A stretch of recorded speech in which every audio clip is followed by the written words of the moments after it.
I came into office at a time of great economic and international instability. Families and businesses were worried about how to pay their bills. Putin's illegal war in Ukraine threatens the security of our whole continent, and our country has been held back for too long by low economic growth. I was elected by the Conservative Party with a mandate to change this. We delivered on energy bills and on cutting national insurance. And we set out a vision for a low-tax, high-growth economy that would take advantage of the freedoms of Brexit. 44 days. The shortest-serving Prime Minister in British history. But what really brought Liz Truss down, was it incompetence or a coup?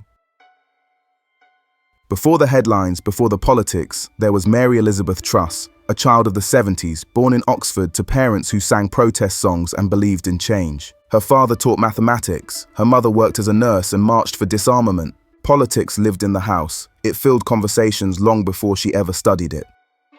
When the family moved north, she saw a different England. Concrete estates, closed factories, kids with ambition, but nowhere to take it. At Roundhay School, she said she watched bright pupils taught to lower their expectations. Critics called it snobbery. Maybe it was frustration, seeing talent wasted by a country that had stopped believing in itself. At Oxford, she read PPE, politics, philosophy, and economics, the standard passport to power. She arrived a liberal Democrat, campaigning to scrap the monarchy. Somewhere along the way, the rebel changed sides. She looked at Britain's stagnation and saw what looked like fear dressed as prudence, a country that mistook caution for wisdom. Equality without energy leads to inability, then stagnation. For Liz Truss, that revelation was not a theory. After Oxford came reality, Shell, then cable and wireless. Spreadsheets replaced slogans, results replaced rhetoric. There, she learned that profit could drive progress when waste was the real enemy. Targets, results, responsibility. The language of business became her language of belief. A child of protest preaching productivity. A woman raised on public service speaking for private enterprise. She carried her roots with her, trying to solve the very problems her parents had spent their lives protesting. And in that conviction lay the spark of a clash she couldn't yet see coming. The slow, quiet power of institutional capture. By the summer of 2022, Britain was tired. Cost of living crisis, rising taxes, and the hangover of lockdown still in the air. The Conservative Party turned inward to choose a new leader. Liz Truss offered speed and growth. Rishi Sunak promised caution and control. The members chose the optimist. The MPs preferred the accountant. She entered Downing Street with a mandate for movement, a rare moment when belief met opportunity. In fact, I remember seeing her being greeted by the Queen a few days before her death. That was a precious moment. When she won, I remember the tone changing overnight. The coverage wasn't critical, it was hostile. I said to myself, she's taken a principled conservative stance. She won't last long, they'll come and get her. And our job in our roles in government is to protect people and to make sure that Britain is in the best possible place to develop its immense abilities and potential. And that's what we're focused on, and that's why there's a real urge and focus on speed and delivery. What this is about making sure that the United Kingdom is a successful economy where we're getting more jobs, more investment and more opportunities for people across the country. And what that ultimately means is that people will be earning higher wages, that we'll see more successful businesses and we'll see more money going into our public services. We want to grow the British economy, and it's not just a growth for the sake of growth. As the Prime Minister said, growth means better jobs, higher wages, and also more tax revenue to pay for our public services so that we can protect the most vulnerable in society.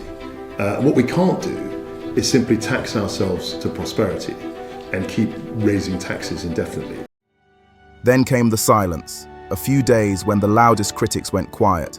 After that, the strike. The storm that followed felt coordinated, as if someone had flicked a switch. It was the first time many of us had even heard of the 1922 committee, and the first time I realized how quickly a prime minister can be isolated. I was angry at her then. I thought she didn't know her enemies well enough to reach them before they reached her. But later, when the story came out, it was clear she never stood a chance. Still, in those first days, she pressed ahead. convinced that clarity and conviction could outrun the politics. Her plan was simple: make Britain act like a startup. Lower taxes, higher ambition, more faith in work than in paperwork. She called it a growth plan. In those first weeks, she met world leaders, froze energy bills, and prepared a fiscal event designed to jumpstart a stalled economy. Within her team, it felt like the beginning of a turnaround. Beyond Westminster, others saw a risk. Around her stood her team: Kwasi Kwarteng, Chancellor and co-author of Britannia Unchained; Ruth Porter, strategist and longtime ally; Jason Stein, the fixer for media storms; Matthew Sinclair, the numbers man behind the policy engine. Together they shared one conviction: Britain could still grow if the government stopped holding it back. While her team worked on the mini-budget, pressure built in the background. The Bank of England was already tightening the money supply. Pension funds leaned on fragile structures called LDIS, products that would snap if bond yields jumped too fast. Few outside the system saw the danger. Inside the system, some saw an opening. The stage was set: a government chasing growth, a market built on fragility, and a central bank waiting for its moment. On the morning of September 23, 2022, Britain held its breath.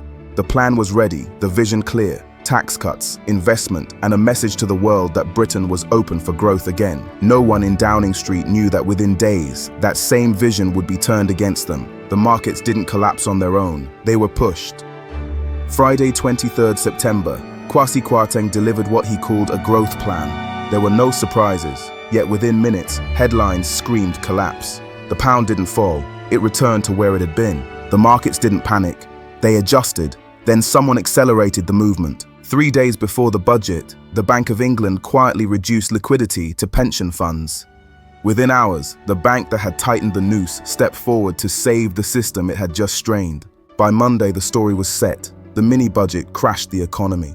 In politics, perception isn't the shadow of truth, it's the weapon that replaces it. If the economy really was in chaos, shouldn't we be asking who was causing it? You'd think there'd be a public investigation, but there was nothing. No one cared. It was Liz's fault. End of story. I'd been dabbling in Bitcoin then. I knew how a single whale could move a market in a heartbeat. Why wasn't anyone looking for the whale here? It felt like an insider job, and they had us. Hook, line, and sinker. At work, people laughed. She crashed the economy, they'd say. No one questioned it, not once. Inside number 10, confidence drained faster than credibility. Kwarteng was dismissed, the market steadied, not because the plan failed, but because the challenger was gone. I'm a meritocrat. The color or gender of a prime minister never mattered to me, only competence. But I'll admit, I felt a small sense of pride seeing Kwasi Kwarteng become Britain's first black chancellor. But I'll keep that to myself. The problem was, he was on the wrong team, and for that, they'd never forgive him. 44 days.